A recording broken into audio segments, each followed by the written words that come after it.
Ang sabi naman ni Edniel Lakay, ang Philippine National Police may babala ng one-strike policy sa mga masasangkot naman sa indiscriminate firing, lalo na ngayong holidays. RH52, Edniel Parosa. Edniel.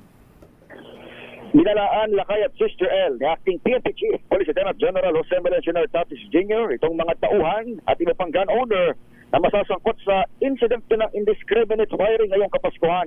Ayon kay Tatis, maharap sa kaukulang administrative sanction, maaaring umantong sa dismissal itong mga PNP personnel na mapatutunayang nagpaputok ng walang habas sa holidays.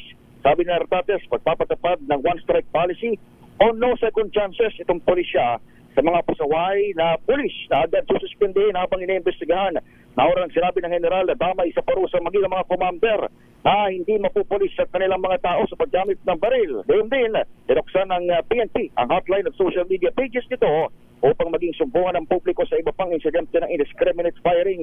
Sa iwalay na pahayag, sinabi na ni PNP spokesperson, Police Brigadier General Rondon Tuanyo, na masusi pang pinag-aaralan sa ngayon kung ibabalik ang muzzle tape o yung pusal sa service firearm ng mga pulis bilang paghahamdap na kagawian na nga sa paggunita ng bagong taon at huling ipinatupad noong 2023. Mula rito sa Camp Crame na ngayon ay bumuhos itong may katamtaman hanggang sa malakas na pagulan ngayong umaga. Ako si Edniel Parosa na DZOH. Umulan? Una sa Pilipinas. Yes, Alakay. Umuulan dito Sa Quezon City?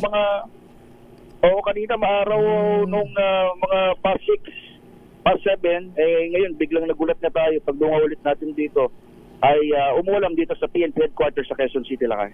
Okay, ingat. Maraming salamat, Edniel. Balik sa inyo, Lakay at Giselle. Damdamin